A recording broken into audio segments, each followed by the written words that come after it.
go. Hello, everyone, and welcome back to another episode of Ask Anything presented by Moser Consulting. I'm your host, Angel Leon, Moser's Director of Personnel. We're glad that you're with us for this episode of Ask Anything because today we're going sci-fi robots, that is. And with me today are going to be some of Moser Consulting's consultants. They're going to be talking about their favorite sci-fi robots. To start off this episode, I've got two of Moser Consulting's consultants. We got Rob Elstro and Tom McGinnis. Gentlemen, welcome to Ask Anything. How are you? Here, I'm going to try and do the Vulcan salute too, just to keep it in theme. We brought you in here because you answered the call and you have things that you'd like to share with us. So, Tom, I'm going to start with you. Go ahead. What do you want to share with us? Oh, well, I forget the whole list I put up in the when the call went out, but there was You had a long list. Yeah, I had a long. Well, you think about it, and you're like, oh my God, oh there was that. I never even got to the robots from Silent Running, Huey, Louie, and Dewey, which were the precursors to probably the most famous robots, C-3PO and R2-D2. R2D2, yeah. But there are some other greats on the list. One of probably my personal favorite is Robbie the Robot, because Forbidden Planet was such an iconic seminal picture in sci-fi, particularly sci-fi films. Robbie is a star. So who else did you bring? I mean, you mentioned C-3PO. Well, I had Robbie the Robot, Wally, Machine Mensch from Metropolis, and HAL 9000. But I think I threw in a couple more there as we went along too. It kept going. I mean, So Wally is one of my favorite. I'm not gonna lie. That is actually a funny story. That was my wife's and I favorite movie, and we think of ourselves as Wally and Eve from that movie. So, yeah, just getting a little romantic out there. No, it's a great romance picture. It's Yes, a great it is. Yes, it adventure is. and a great romance picture, and part of what robots always did. We when we're little boys, we love seeing robots on screen. We do. But I think as you grow up as an adult, what the robot represents, particularly we saw Mr. Data in Star Trek, who should probably be on that Mhm. robot list.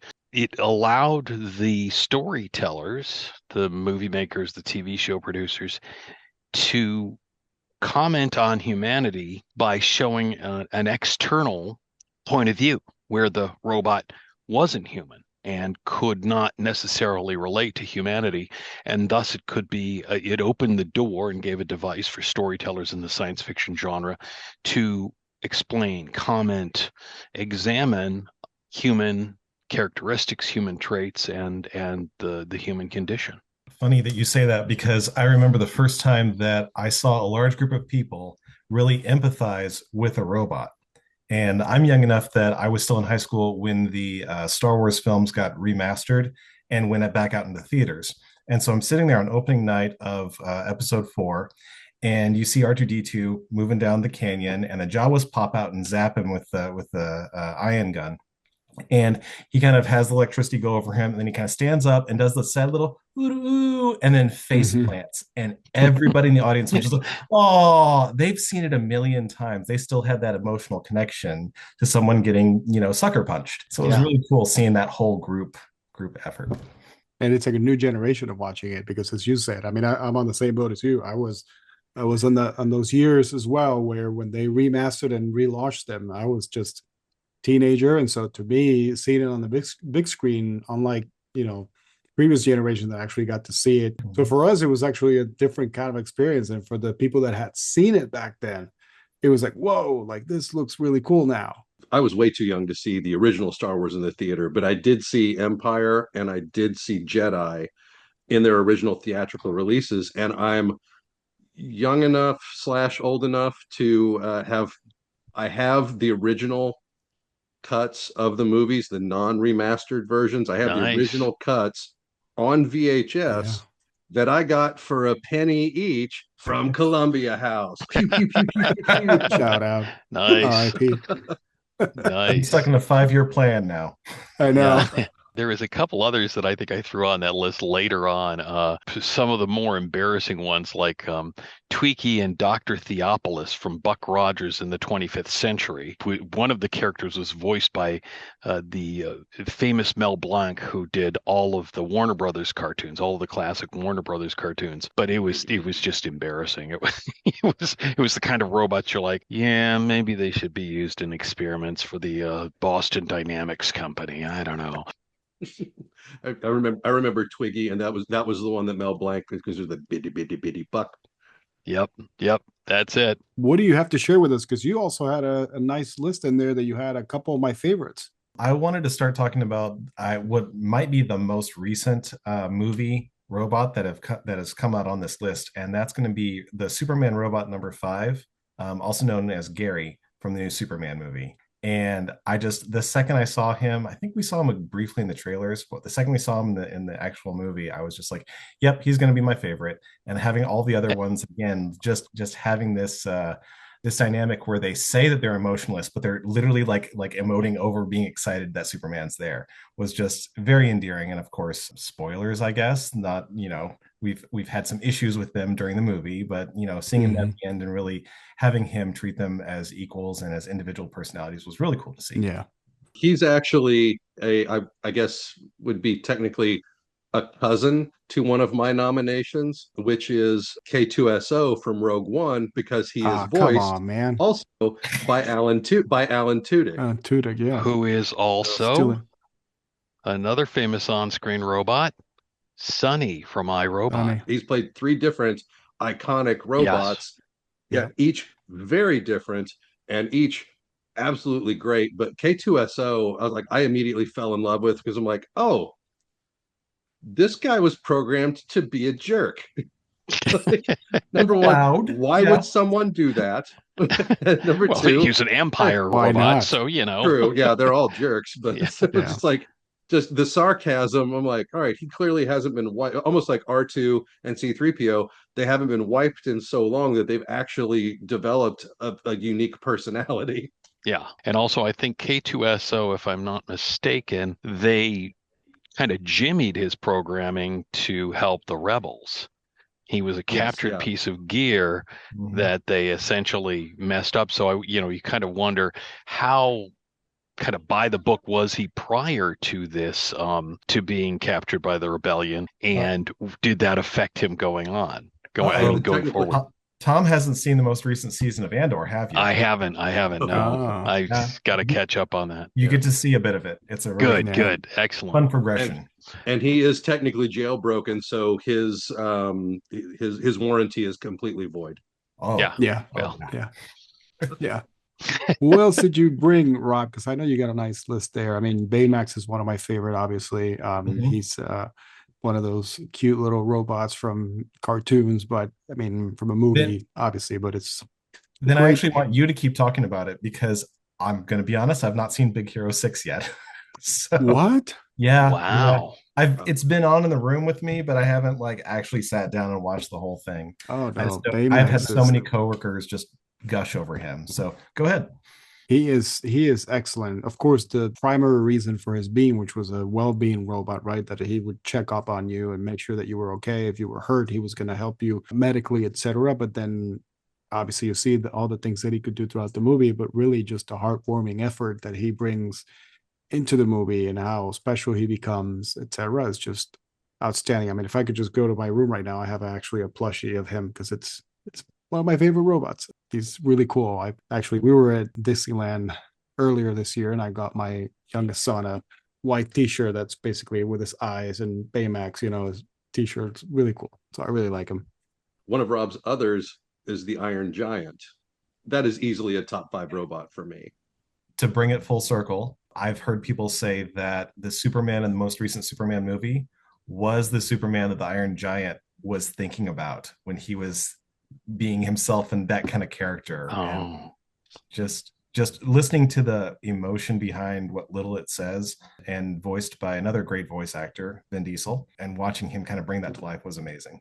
And a lot of mine are springboarding off of yours, because the Iron Giant, of course, built to be a weapon, rose above his programming to be a hero and go against it. One of my other favorite robots is from the movie Short Circuit, is number 5, Johnny 5, he dubs himself, built by the War Department to be like a robot soldier, but becomes self-aware and empathetic. Not a great, especially culturally sensitive performance by Fisher Stevens in retrospect. But the character Johnny 5 is fantastic. You brought up the Iron Giant. One of the things that I'm going to date myself here extremely, and I threw this out there in the list.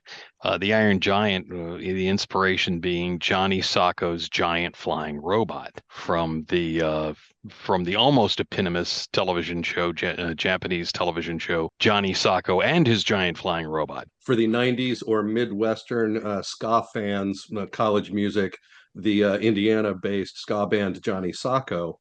If you haven't heard of them, I would highly recommend looking them up on YouTube or Spotify or anywhere and finding their "Oh, I Do Hope It's Roast Beef" album and checking out Johnny Sacco, the band. One of the areas of robots that we could do almost the whole sub discussion on is the killer robot. And in that, we have like a long list of the threatening robots. HAL 9000, of course, being the most intelligent one you think of, but you also have things like the Terminator, the T-1000, the Gort from The Day the Earth Stood Still, and to some extent, even the early version of the Lost in Space robot, who turns good towards the end of the show. But the first season, he's definitely a dicey character. Not necessarily an evil robot, but one that kills a lot. RoboCop. Oh yeah, yeah, back in those movies. I mean, Cyborg. Cyborg. Yeah, I was gonna say, are we looking at cyborgs now, or are we looking at pure robots? Well, the Terminator is, particularly the T-800, is really more robot than cyborg. He was just encased in flesh to get him through the time vortex. So, with RoboCop, you have the pure robot Ed 209. Right. Thwarted by stairs. Yeah, exactly. Talk about an evil robot, man. Oh yeah, in stairs. Have you guys ever seen the extended version of that, the non-theatrical version? It's even more over the top than the original. Yeah, the director's cut. If you thought Murphy, what happens to Murphy to make him the RoboCop candidate, was graphic on screen, Paul Verhoeven clearly needs therapy, medication. Something happened to him at some point that he's working out on screen that is.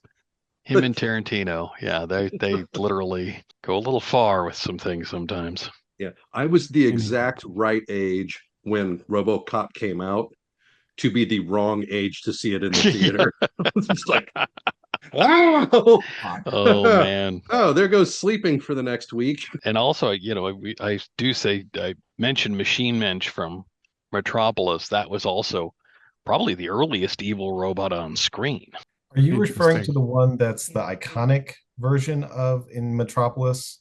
Yeah, the clone robot that the evil scientist makes to ruin the proletariat revolution that goes on in the movie. And very famously, C-3PO was very, very much fashioned after the look of that. And when you consider that movie came out 50 or 60 years before Star Wars, how revolutionary it was in terms of its look and kind of what it got on screen. Just amazing. Another robot I don't think was mentioned before was all the Cylons in Battlestar Galactica. Good call. Yes. Good one. Yeah, good one.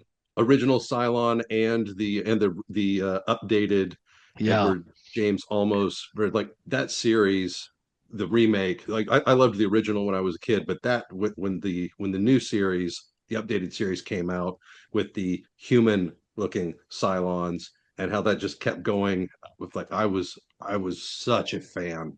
The main Cylon, the first one you meet, is Caprica 6 is what I know the name is. Trisha Helfer.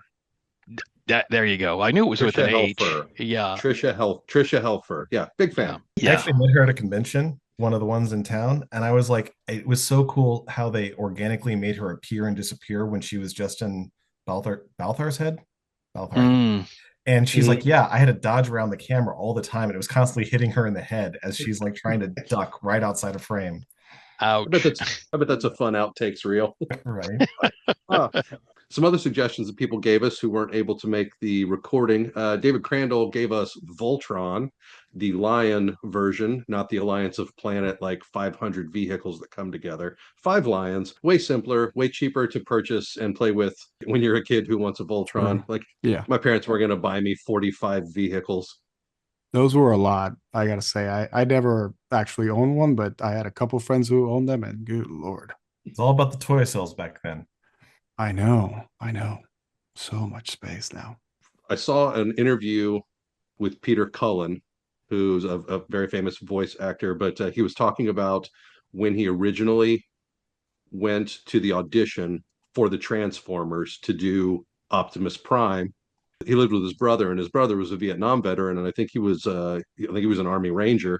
He's like, "Oh, what are you doing today, Peter?" He's like, "I'm gonna go voice the truck," but he's a he's a hero truck. This not just a truck; it's a hero truck. And so his brother was like, "Well, if he's a leader, if he's a hero, then when be strong enough to be gentle. Don't be one of these like leaders, like screaming leaders. If you're going to play a leader, be strong enough to be gentle."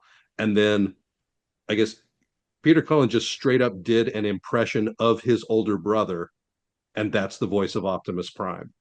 Wow. I'm like, that okay, that's a It's huge nice. chunk Yeah. of my childhood, and I Yeah. now know where it came from. That's very Yeah. cool. And even throughout all these years, like you can still hear him, and you can still hear everything that you just described in his voice, even through the movies and everything that just came out over the last 15, 20 years. Some robots that joined between when you sent out the call and this recording. The new Predator movie features Tia and Tessa as Weyland-Yutani androids, and they kind of firmly tie together Alien and Predator in that movie. You don't see any aliens, but you do see obviously the Predator. You do see alien Weyland-Yutani, and harkens back to good versus evil robots. You've got the good version of Bishop in Aliens, and then Ash, the famous evil robot from Alien, the original movie. Or It, the it series. I know there was a series out too. Alien Earth. Yeah. I That did a heard really good job of kind of blurring the line between what's a synthetic and what's an android versus what's a cybernetically enhanced human. So they did a great job of exploring kind of all of that.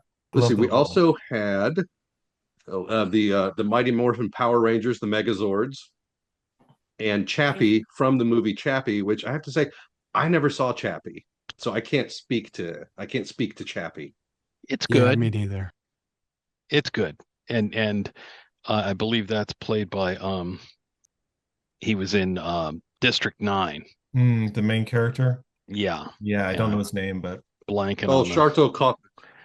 Charlton Copley. Yeah, Yeah. District 9 is a fantastic movie. Yes. Yes, it is.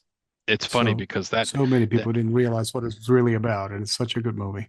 it is, and it's interesting because that movie came out the same year that both Avatar and the movie Moon came out, which has Yeah, I another remember that. Mhm. famous AI slash robot voiced by Kevin Spacey, and that's actually a good AI in that movie. But you think about it, that movie Avatar was the third best science fiction movie of that year. I would rank District 9 as number one and Moon as number two, because Moon was a powerful film. Powerful film. Yeah, most recent robots too. I mean, I don't mean to stay within the cartoon realm, but the Wild Robot. I don't know if anybody got to see that movie that came out. I believe either earlier this year or late last year. Was very good as well. That one had a good meaning, good movie, good quality over it. I don't know if they're classified as robot, but the big giant robots from Pacific Rim, because they were basically controlled by the humans. So I don't think that they're really classified as robots, but that's so an honorable mention. I think I a didn't Jaeger mention, counts as a robot. Yeah. See, if you count the Megazord, then yeah, you've got that. But then you've got all Yeah, the Gundam stuff that I don't know much about, but all of those there you Japanese go. Yeah, piloted robots. Yeah, then you're all into Gundam, and you've got like well, I mean, even Voltron. I mean, he's controlled by the exactly. Yeah, I pilots, so Okay. I think we're okay. think we're okay with the Jaegers. Okay, all Yeah, right. Yeah, I like like yeah, those. robot doesn't necessarily mean autonomous. Like Mm. so possibly even Sigourney Weaver in the mech suit in the original Alien. And there is a nod to that in the new Predators movie. You'll get a kick out of. Forgot one. I didn't put it on the list, but I meant to because I'm looking at the poster that I made for the call for suggestions, and Gur from Invader Zim, another cartoon robot. But it was like a cartoon on Nickelodeon, like I don't know, got 15 or more years ago. He's like a helper robot for this alien that comes to Earth that's like prepping Earth for takeover from his like evil horde thing, and the robot is just a ball of idiotic chaos, and he is hilarious. He's so fun. He's so funny, and he's so bad at his job. So it's kind of like the robots Iron Man had in the Yeah, Iron Man movies that were yeah, trying to yeah. help The him little out. arm thing, but Yeah, yeah, just yeah. but a full robot of that. Now, what was the and I was never a huge fan, please don't crucify me, of Doctor Who, but wasn't there some weird K9. hysterical whatever there was like a robot of race like the Oh, Daleks or the Daleks. Yeah, the yeah. destroy, Oh, destroy, well, Yeah. destroy. Yeah, those are piloted by spirits of something. They're in robot bodies, absolutely, but they're piloted by like the souls of the Daleks. Are you thinking Okay. the Cybermen? No, I would not know. I'm thinking of the ones that are laughably hysterical to look at and The ones that look like silver painted C-3POs are the Cybermen from Doctor Who. The ones that look like Daleks have like the trash little cans post with a arms and trash cans with little arms. circular little. bumps all around them, and Yep, that's the destroy, Yeah. Dalek. destroy or kill. Yeah, We've established even if they're piloting the thing, that counts. Okay. yeah. Yeah. Autonomous, evil, and hilarious. Bender from Futurama. Oh yeah. Hmm. Yeah. I love the Robot Mafia from Futurama. The So Clamper guy is my favorite. Marvin the paranoid android from the Hitchhiker's Guide to the Galaxy. Vicky, was that her name from Small Wonder? Was that the robot girl on Small Wonder? Oh, the 80s TV show? The 80s TV show about the Remember her inventor, and he name. builds a robot daughter. I'm looking at things like people threw out, and like just here are robots that I remember, but nobody actually claimed Small Wonder as their favorite robot. I think I had a really great bad robot in there. And by bad, I don't mean like evil. I mean, it was a bad robot. Robot monster. Are we all drawing blanks here? I got nothing. Oh man, okay. You might have to pop this up on the screen. Get like a JPEG. Robot Monster was one of those movies that was made back before it was multiplex and churning out as many seats as you can in the theater. You would go to the theater for a day, and that's where you would see cartoons and you'd see newsreels, and you'd see generally a really crappy movie that would precede the main feature or follow the main feature so that people felt like they were getting their money's worth. But these things were produced on dog budgets. They were just absolutely the worst. And Robot Monster came about because they needed just filler, one of these filler movies. And I think it's about 80 minutes long. And it involved them having access to a gorilla suit and a diving bell helmet. Yes. Exactly And how I would describe it because I just pulled it up. yes, and they attached rabbit ears to the diving bell helmet, and I got a bunch of probably D-level actors and ran around the Hollywood Hills filming this robot coming out and attacking people in the most preposterous situations. These people being so stupid that they deserve to die. Because, if you can't escape, these are the kind of people that couldn't escape from the zombies in the original Night of the Living Dead. So they're moving that slow and that slow-witted. whoever was in charge of costuming, I will say 100% did not earn their paycheck. I Wow. don't think they had a Yeah, it's quote terrible. costumer. They had access to a gorilla suit and a diving bell, and that's what the movie was Yeah. based around. They're digging around the dumpster on the back lot, like, what can we make out of this? Yeah, Guys, I got an bingo. idea. I got an Yeah, idea. yeah, that was it. And Wow. somebody gave them a camera and film, and the rest is our pained history. So many people said yes before this got on the screen. It's just Well, it was 1953, so there were a lot fewer people to go through at that point. true. And again, it was Saturday afternoon matinee filler. These were throwaway kind of things. This wasn't quite the level of quality of a serial or a Tom Mix type of setup where they do, like I said, you do the cartoons, you do the newsreel, you'd have a serial, then you might have your main feature, and this would be kind of the after movie. Kind of remember when you used to go to the drive-in? And the drive-in would always show two movies.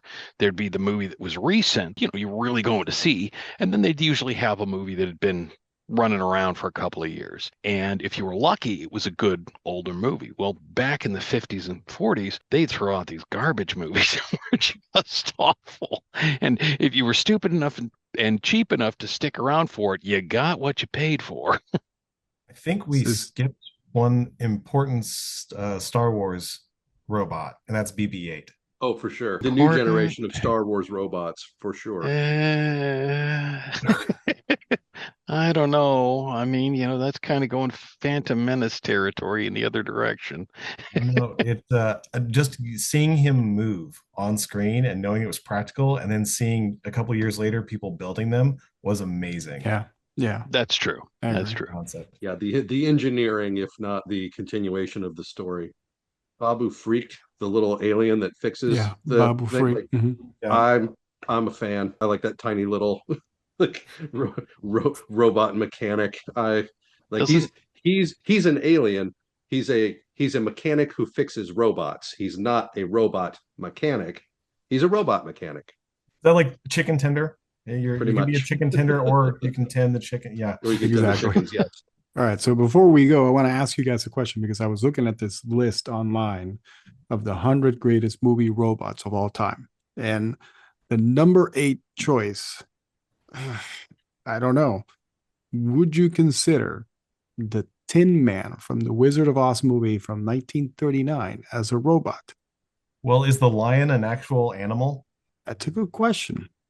I would say, given He takes oil, and the heart that they give him, I is mean, it's just a red mechanical. heart. It's a mechanical heart. So, I mean, he's the tin woodsman. Yeah. So He is an automaton. I would not have included him in a list of robots, and I would not have considered him a robot because I never would have thought about it enough to come to that conclusion. But if he's on a list, like I I could tr- argue that he's a robot. I'm trying to remember the actual like written story, and my brain says, because I've read it to my kids a long time ago, and my brain says that he like kept losing limbs in accidents and they were replaced.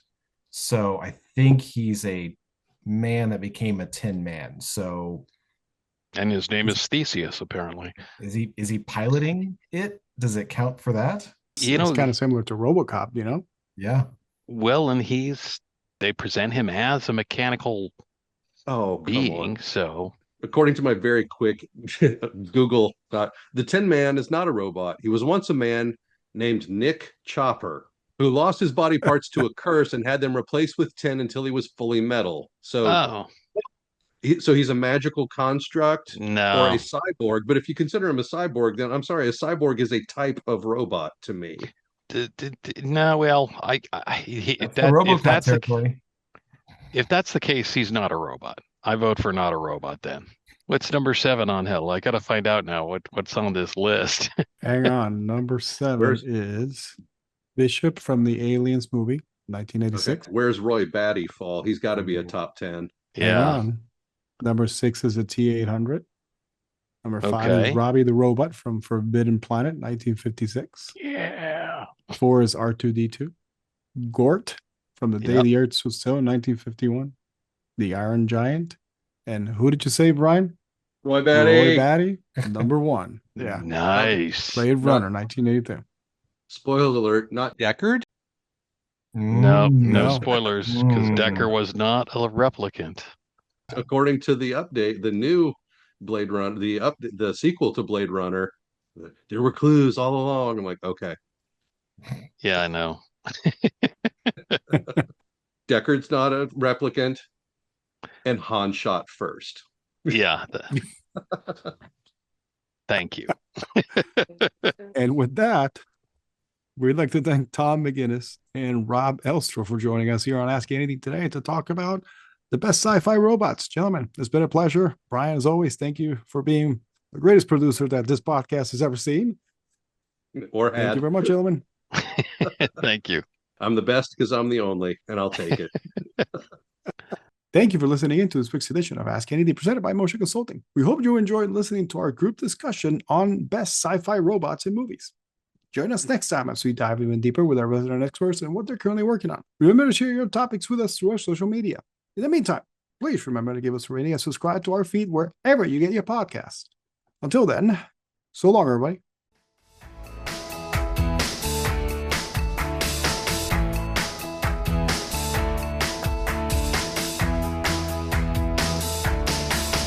Go